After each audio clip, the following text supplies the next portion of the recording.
Welcome back to the online learning classes. Standard 7, Subject Science. Chapter number 11, Cell Structure and Microorganisms. We will be revise of this lesson again. What is meant by cell? We have learned that cellular organization is the primary characteristic of all living organisms and that the cell is the fundamental, structural and functional unit of living organisms. This is called a cell. Types of organisms. In unicellular organism, a single cell may constitute a whole organism. For example, amoeba, chlamydomonas, paramecium and bacteria. In multicellular organism, many cells group together in a single body and assume different functions in to form various body parts. Example, some fungi, plants and animals. Great scientists. In 1665, a scientist, Robert Hooke, observed a thin section of cork under a microscope. In this section, he saw hexagonal compartments like those of a beehive. He named those compartments called cells. This term is derived from the Latin word cella, which means small room. In 1838, the two scientists, that is M.J. Sladen and Theodore Schwann, formulated a theory about cellular structure which stated all the living organisms are made up of cells and the cell is the fundamental component of living organisms. In 1885, Rudolf Virchow stated that all cells are formed from pre-existing cells. Measurement and observation of cells. In 1673, Anton von Leeuwenhoek assembled various lenses to construct a microscope. He was the first to observe live bacterial and protozoan cells under the microscope. Cells are extremely minute in size. We cannot see cells with our naked eyes. Micrometer and nanometer are the units used for measuring their sizes. The compound microscope is used for observing cells. An object on a glass slide magnified many times by the lenses of this microscope. Cells are of many different shapes, that is, example, circular, rod shaped, columnar, spiral, oval, rectangular, etc. There are two main types of cells. They are animal cells and plant cells. These cells consist of various types of membrane-bound cell organelles. Plant cells have a definite shape due to the presence of the cell wall around them. Besides, unlike animal cells, plant cells contain single large vacuole. All these cells are known as eukaryotic cells.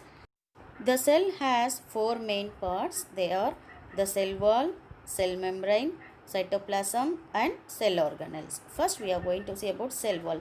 The cell wall is the outermost covering of a cell. It is present only in plant cells. Second one, plasma membrane. The plasma membrane, also called the cell membrane, is a kind of thin covering. It is extremely delicate and flexible. It is the outermost covering of animal cells. Third one, cytoplasm. The liquid part in the cell present around the nucleus is called cytoplasm. It occupies the space between the plasma membrane and nucleus. Cell organelles are scattered in the cytoplasm. Fourth one, cell organelles. These mainly include the nucleus, endoplasmic reticulum, Golgi bodies, lysosomes, mitochondria, vacuoles, plastids, etc. Plant cells contain chloroplasts. The nucleus is the most important organelle of the cell. There is a porous double membrane around it. The nucleus controls all functions of the cell. The endoplasmic reticulum is a sprawling net-like organelle. Its function is to make necessary changes in the proteins produced by ribosomes and send them to the Golgi bodies. Golgi bodies are made of several flat sacs. Their function is the proper distribution of proteins. Mitochondria and plastids are organelles with double outer coverings. As mitochondria produce energy, they are called the powerhouses of the cell. The chloroplasts in plant cells carry out the function of photosynthesis. Vacuoles help to throw out waste products of the cell. Vacuoles in animal cells are small, whereas there is only one large vacuole in a plant cell. What is meant by microorganisms? The organisms which cannot be seen with our eyes but can only be observed under a microscope are called microorganisms. Its occurrence is microorganisms are present in all around us in air, water, soil, food, sewage, garbage, as well as in the bodies of plants and animals including humans. Some microorganisms like the fungus that grows on bread or strands of algae in ponds are multicellular. However, most microorganisms such as bacteria and viruses are unicellular. They have a somewhat different cellular structure. They do not have the membrane-bound organelles found in eukaryotic cells. The plasma membrane, cytoplasm and nuclei are their only components. Such cells are called prokaryotic cells. And also some national institutions also there, that is National Center for Cell Science, that is we will say NCCS in Pune, is an institute involved in research in the field of cell science, that is cytology, biotechnology, etc. Fermentation, the chemical process of conversion of one type of carbon compound into another type of carbon compound by the action of microorganisms is called fermentation. Heat is generated in this process and carbon dioxide and some other gases are released. Sometimes when you are ill, the doctor prescribes capsules or injections of medicines like penicillin.